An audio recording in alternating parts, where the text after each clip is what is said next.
गुजरात के राजकोट के पास बसे वेजा गांव के लोग एक अजीब लेकिन गंभीर संकट से जूझ रहे हैं।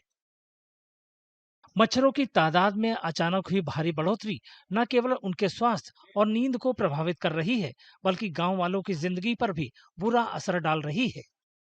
गांव में आने वाले लोगों की संख्या कम हो गई है और यहाँ तक कि शादी के प्रस्ताव भी आने बंद हो गए हैं। हमारा गांव में एक गांडी वेल रहती है, बहुत है कुंभ वेल, और मच्छर शाम को काटते हैं और माल ढोर के भी पशु पक्षी को सबको कोई सुविधा नहीं देते हैं।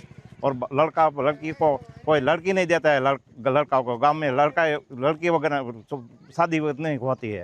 ये गांव में शाम पड़े मेहमान नहीं आते हैं। गांव के लोग इस बिगड़ती स्थिति के लिए सालों से जमा प्रदूषित पानी को जिम्मेदार ठहरा रहे हैं। इस समस्या का असर अब घरों से आगे बढ़कर पशुधन और आजीविका पर भी पड़ने लगा है। यहाँ दूध उत्पादन में गिरावट की भी खबरें आ रही हैं। और ये गांव के अंदर जो जलकुंभी हुई है उसके वजह से मच्छर की बहुत दिक्कत हो रही है। उसकी वजह से माल ढोर को बहुत दिक्कत हो रहा है और दूध में भी कमी हो रही है उसकी वजह से। और क्या क्या समस्या है? और गांव में वो शाम को बहुत ज़्यादा मच्छर आता है, उसकी वजह से बाहर नहीं निकल सकते। और लड़के लोगों को पढ़ाई के वक्त भी तकलीफ होती है। वो सुबह उसकी वजह से स्कूल जाना बहुत मुश्किल हो जाता है उसकी वजह से। कितने सालों से समस्या है? वो समस्या 10-15 साल से हुई है।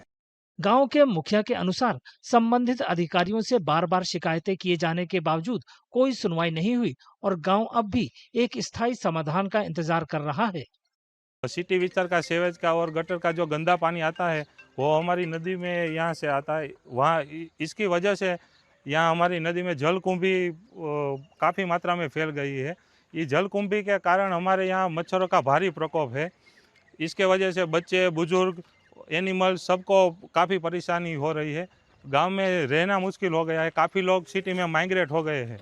हमारे ये गांव राजकोट अर्बन डेवलपमेंट अथॉरिटी के अंडर में आता है। वहाँ भी हमने लिखित में शिकायत की है, लेकिन इसका कोई परमानेंट सॉल्यूशन अभी तक नहीं निकला है।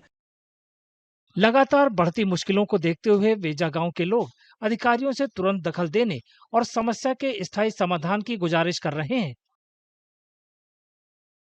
जैसे कि मैं सो रहा हूँ तो पिताजी को जगाना है मुझे, तो वो डायरेक्ट उठाने के बजाय, और हिंसा की परंपरा मेरे यहाँ नहीं थी सौभाग्य से, तो वो क्या करते थे कि उस कमरे में आ जाएंगे या बाहर से गुजरेंगे और चौपाई बोलेंगे, प्रात काल उठ के रघुनाथा